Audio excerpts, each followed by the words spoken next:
आज का वचन दूसरा शमूएल 11 अध्याय उसकी पहली आयत से लेकर 5 आयत तक और दूसरा शमूएल 24 अध्याय आयत से लेकर 14 आयत तक। और ये जो अध्याय हैं ये बड़े ही, मैं सोचता हूं कि काफी क्रिटिकल भी हैं, बड़े दुख के भी हैं।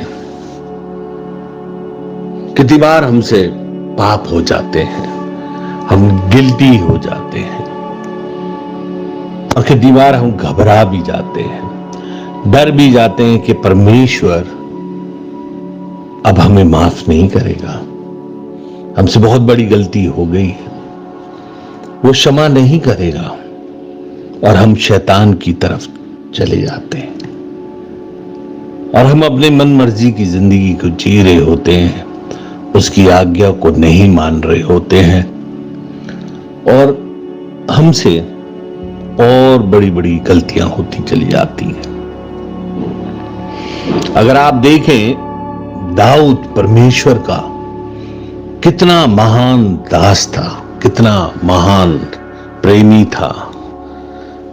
वो एक प्रॉफिट भी था, एक शूरवीर भी था प्रभु का, एक योद्धा भी था, एक अनॉइंटेड किंग भी था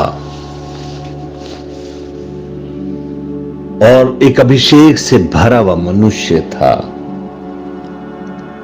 एक छोटी सी उम्र में जिसने गोलियत को मार गिराया था और अपने देश को जिताया था, जिससे परमेश्वर बहुत प्रेम करता था, जिसे शमूएल नबी ने अभिषेक किया था,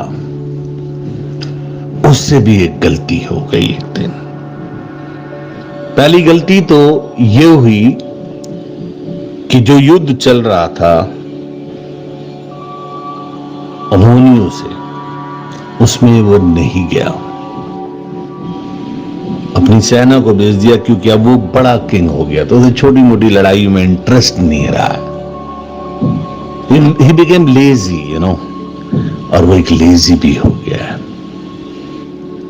और जब हम 11 अध्याय में पढ़ते हैं दूसरे शमूएल की, तो फिर जिस समय राजा लोग युद्ध करने को निकला करते हैं, उस समय अर्थात वर्ष के आरंभ में दाऊद ने योआब को और उसके संग अपने सेवकों और समस्त इजरायलियों को भेजा और उन्होंने अम्मोनियों का नाश किया, रबा नगर का घेर लिया, परंतु दाऊद यरूशलेम में रह गया है, वो अपने घर पर है। और सांझ के समय दाऊद पलंग पर से उठकर राजभवन की छत पर टहल रहा था और छत पर से उसको एक स्त्री जो अति सुंदर थी नहाती हुई देख पड़ी। और जब दाऊद ने भेजकर उस स्त्री को पूछवाया, तब किसी ने कहा, क्या ये एलियाम की बेटी और हित्ती उरिया की पत्नी बेशबा नहीं? तब दाऊद ने दूध भेजकर उसे बुलवा लिया और वह दाऊद के पास आई और वह उसके साथ सोया। वह तो ऋतु से शुद्ध हो गई थी। तब वह अपने घर लौट गई और वह स्त्री गर्भवती हुई। तब दाऊद के पास कहला भेजा कि मुझे गर्भ है। ओ, कितने दुख की बात है कि एक राजा जिसे परमेश्वर ने अभिषेक किया है, उससे घिनौना काम हो गया है, व्यभिचार में लिप्त हो गया है, वो गंदगी उसके अंदर आ गई। क्योंकि राजा का काम होता है प्रजा की देखभाल करना, उन्हें पालना पोसना, क्योंकि परमेश्वर ने उसे नियुक्त किया था उन पर लीडर। और उसे अपने ही एक सेवक की पत्नी पसंद आ गई और वो गिर पड़ा उस पाप में और उसे बुलवा भेजा है और उसके पास वो गया और वो गर्भवती भी हो गई है। अब दाऊद और घबरा गया है, क्योंकि पाप अंदर आ गया है, उसने अपना कब्जा कर लिया है। अब इस पाप को कैसे छुपाया जाए? तो वो उसके पति को, हित्ती उरिया को अपने पास बुला भेजता है, जो कि युद्ध में था। वो आ जाता है और दाऊद उसे कहता है, अपने घर जाकर अपने पांव धो, और उसको भेजता है, जा तू वहां सो, वहां रह, कि जिससे जो चीज हो गई है वो कवर अप हो जाए, किसी को पता ना लगे। पर उरिया एक ईमानदार मनुष्य था, गरीब तो था पर एक ईमानदार सैनिक भी था। वो कैसे अपने घर चला जाए जब सारी सेना युद्ध में है, और वो अपने घर नहीं गया। तो यहां पे हम देखते हैं फिर दाऊद की प्लानिंग कि उसे कैसे मरवाना है, उसे कैसे लड़ाई के अंदर आगे लाना है कि वो मारा जाए। और ये पाप उससे हो जाता है, एक तो व्यभिचार, फिर हत्या। अगर देखा जाए तो उसकी हत्या का षड्यंत्रकारी एक दाऊद नबी था, दाऊद राजा था, दाऊद परमेश्वर का दास था, उससे हुआ ये काम। और जब वो मर गया तो उसने उसकी पत्नी से विवाह कर लिया। पर हमारा परमेश्वर बहुत न्यायी परमेश्वर है। वो हमसे प्यार तो बहुत करता है, हमें छोड़ता नहीं है, त्यागता नहीं है, पर हमारी गलतियों की सजा भी देता है। और आगे जब हम पढ़ें तो नातान नबी, जो उसका नबी था, उसको ये बात पता लग गई और वो उसके पास आया और उसने उसके पाप को बता दिया। और वहां पर दाऊद पश्चाताप करता है, परमेश्वर के आगे रोता है, गिड़गिड़ाता है, अपने पापों की क्षमा मांगता है। परमेश्वर ने उसे तो फिर नहीं मारा, पर उस पुत्र को उसने मार दिया। और इसी चैप्टर में फिर दाऊद के पुत्र की मृत्यु हो गई है। इसी तरीके से मैं आप लोगों को यह बताना चाह रहा हूं कि जब हम परमेश्वर के संग चल रहे होते हैं, उसके नबी होते हैं, उसके पास उसके द्वारा याजक बनाए जाते हैं और उसकी सेवकाई में होते हैं, इवेंजलिस्ट होते हैं, कई तरह की चीजें, टेम्पटेशंस हमारी जिंदगी में आती हैं। और जब हम प्रभु से क्षमा मांगते हैं तो वो क्षमा करता है। तो कभी भी अगर कोई गलती हो जाए तो परमेश्वर से दूर कभी नहीं होना चाहिए। और उसे हमने फिर एक गलती जो दाऊद से हुई उसे भी देखते हैं, और वो अध्याय है 2 शमूएल 24 अध्याय। यहोवा को इजराइलियों में फिर भड़का और उसने दाऊद को उनकी हानि के लिए कहकर उभारा, इजराइल और यहूदा की गिनती ले। इसलिए राजा ने योआब सेनापति से, जो उसके पास था, कहा, तू दान से बेशरबा तक रहने वाले सब इजरायली गोत्रों में इधर उधर घूम और तुम लोग प्रजा की गिनती लो, ताकि मैं जान लूं कि प्रजा की कितनी गिनती है। योआब ने राजा से कहा, प्रजा के लोग कितने भी क्यों ना हो, तेरा परमेश्वर हुआ उनको 100 गुना बढ़ा दे, और मेरा प्रभु राजा इसे अपनी आंखों से देखने भी पाए। परंतु हे मेरे प्रभु, हे राजा, ये बात तू क्यों चाहता है? तो अभी राजा की आज्ञा योआब और सेनापतियों पर प्रबल हुई। अतः योआब और सेनापति राजा के सम्मुख से इजरायली प्रजा की गिनती लेने को निकल पड़े। उन्होंने यर्दन पार जाकर अरोर नगर की दाहिनी ओर डेरे खड़े किए, जो गाद की घाटी के मध्य में और यजेर की ओर हैं। तब वे गिलाद में और तहाती मोहदशी नामक देश में आए। फिर दनायान को गए और चक्कर लगाकर सिदोन में पहुंचे।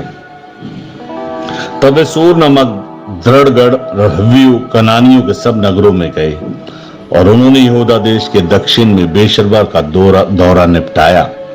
इस प्रकार सारे देश में इधर उधर घूम घूम कर वे 9 महीने और 20 दिन के बीतने पर यरूशलेम को आए।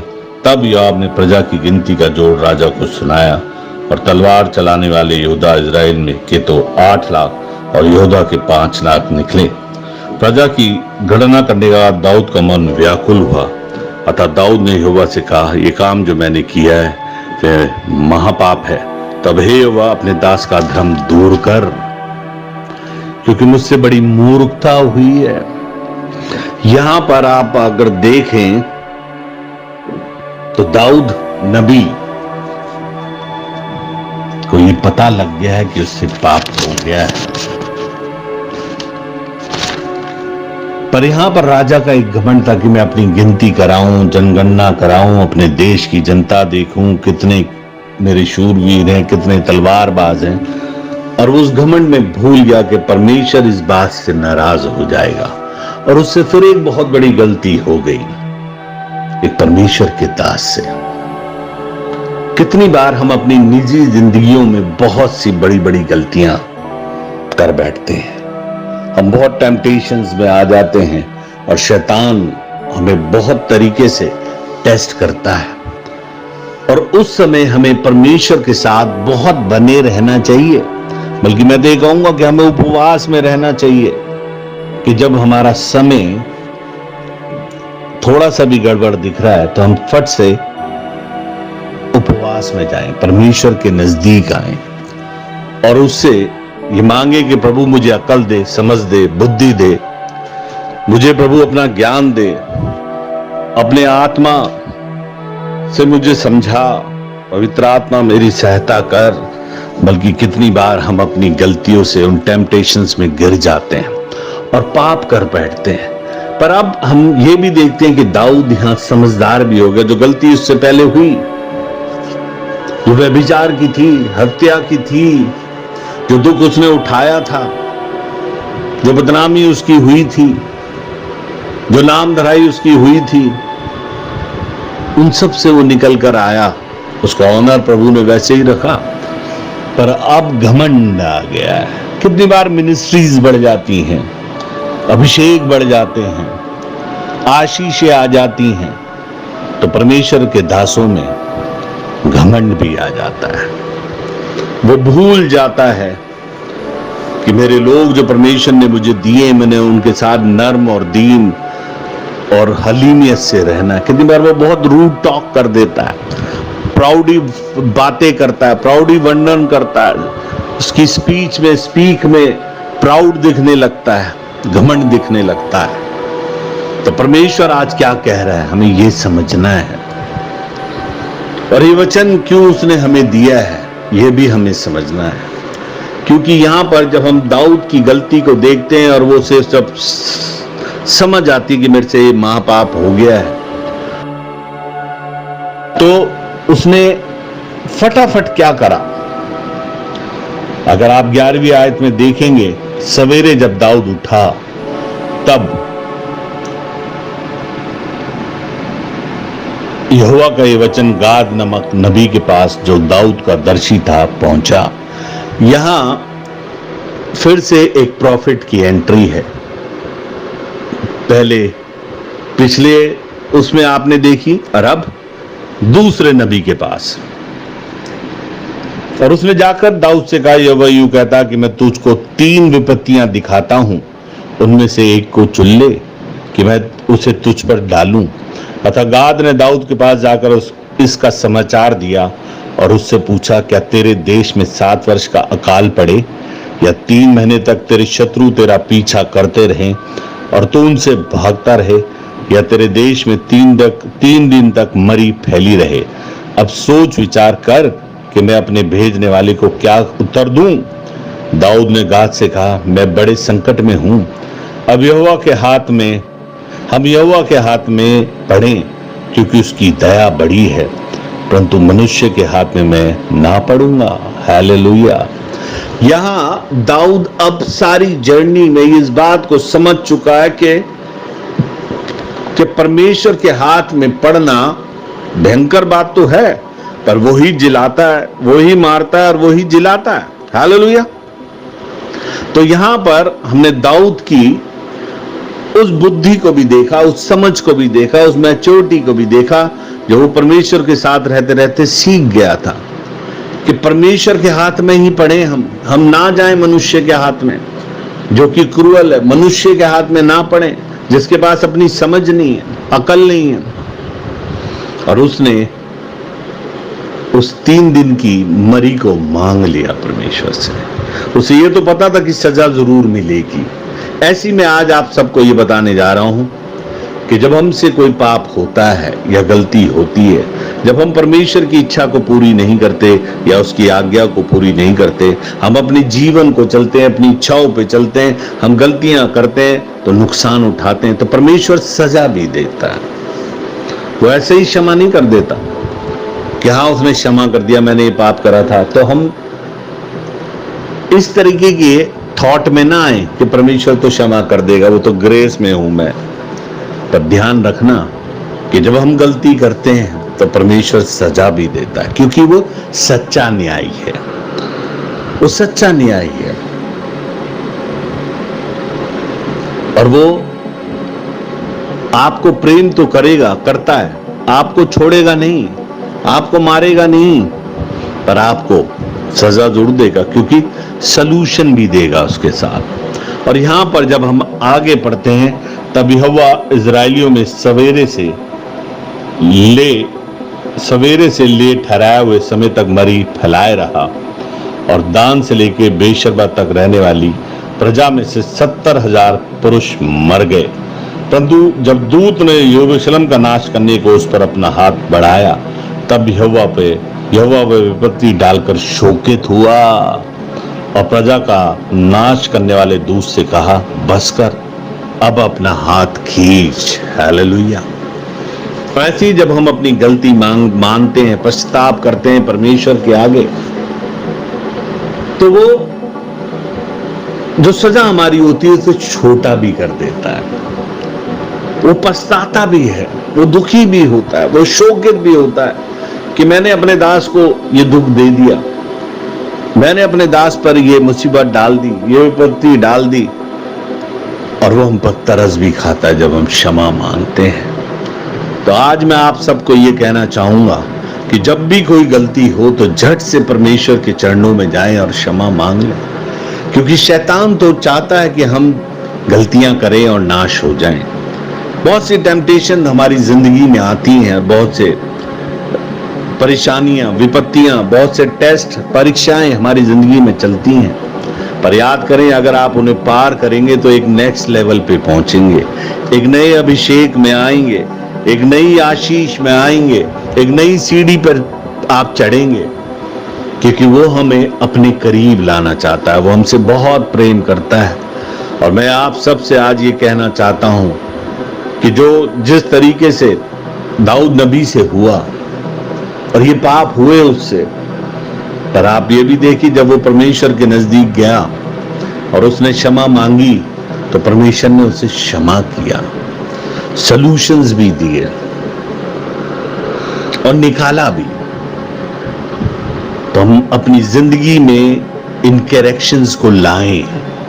जो हमसे गलतियां हो जाती हैं, जो हमसे गड़बड़ हो जाती हैं, बहुत से हम झूठ बोलने लगते हैं, आदतें खराब हो जाती हैं, एडिक्शंस में आ जाते हैं, बुराइयां करते हैं, षड्यंत्र रचते हैं, चीटिंग करते हैं, कई तरह के पाप हैं। पर आप ये भी सोच लीजिए कि हर गलती की सजा भी मिलेगी, अगर क्षमा मांग लेंगे तो सलूशन भी मिलेगा। क्योंकि शैतान तो हमें नाश करने को क्या लिखा है, दरवाजे पे ही बैठा है कि हमें फाड़ खाए। तो आप याद करके इन बातों की करेक्शन आज अपनी जिंदगी में लाएं कि परमेश्वर हमें क्षमा करने को तैयार है, वो हमें करेक्शन देने को तैयार है। एक बहुत बड़े नबी और एक बहुत बड़ा देश का राजा और एक बहुत परमेश्वर के नजदीकी रहने वाला शूरवीर, उससे भी गलती हुई, पर परमेश्वर ने उसे क्षमा किया। जब उसने उस गलती का एहसास किया कि मैंने परमेश्वर के विरुद्ध पाप कर दिया है, मैंने वो काम कर दिया है जो मेरी हानि का है, मैंने वो कर्म कर दिए जिससे मैं नाश हो जाऊंगा, पर उसने जब क्षमा मांगी तो झट से परमेश्वर ने उसे क्षमा कर कर उसको सलूशन भी दिए और उन चीजों में से निकाला। यहां पर हमें ये देखना है रोज जब हम अपने घर रात को आते हैं कि आज मैंने पूरे दिन भर क्या किया, क्या गलतियां मुझसे हुई, क्यों हमें परमेश्वर के साथ नजदीकी में बने रहना है, क्यों ऐसे ही नहीं बोल दिया 3 पैर की प्रार्थना कर। मैं तो कहूंगा कि हर आधे घंटे में क्षमा मांगे। हमसे नहीं पता, हमारे आंखों के द्वारा, हमारे हाथों के द्वारा, हमारी चीजों से, हमारे कर्म से, हमारी जुबान से क्या पाप हो गया है, हम क्षमा मांगे उससे और ज्यादा ज्यादा परमेश्वर के साथ समय लगाएं कि हम अपनी आशीषों को ना खोएं। जो उसका हाथ हमारे सिर पर है वो हमेशा बना रहे। वो प्रेम करने वाला परमेश्वर है, शोक करने वाला परमेश्वर है कि जब वो हमें सजा देता है तो वो अपनी गलतियों को, वो हमारी गलतियों को क्षमा तो करता है, पर दुखी भी होता है कि मैंने अपने बच्चे को ये सजा दी। और अगर उसके प्रेम को हम देखें बहुत गहराई से, तो किस तरीके से उसने अपने इकलौते बेटे को हमारे लिए दे दिया और इस संसार में भेजा कि वो हमारे पापों के लिए मारा जाए, गाड़ा जाए और तीसरे दिन जी उठे कि हमें अनंत जीवन मिल जाए। उसने अपना बेशकीमती लहू हमारे लिए बहा दिया, अपने पिता की आज्ञा को माना और उसने कोड़े खाए कि हम चंगे हो जाएं। हर चीज में उसने, अगर देखा जाए तो कितनी इंपॉर्टेंस इंसान को दी है, जिसे उसने अपने दोस्त की तरह बनाया था, पर इंसान ने हमेशा उसे धोखा दिया, गलतियां करी। तो आइए आज भी हम अपने अंदर करेक्टनेस ला सकते हैं, आज भी हम क्षमा मांग सकते हैं, आज भी हम प्रभु से कह सकते हैं कि प्रभु मुझे क्षमा कर, मेरे से गलती हुई, मैंने तेरे दिल को दुखाया है, मैंने फिर तुझे क्रूस पर चढ़ाया है, प्रभु मुझे क्षमा कर। और वो क्षमा करने को तैयार है। आइए हम उसके चरणों में चलें और अपनी गलतियों की क्षमा मांगे। हालेलुया। परमेश्वर इस वचन पर आशीष दे और आप सबको भी बहुत आशीष मिलने पाए। हालेलुया। आइए हम प्रार्थना करें।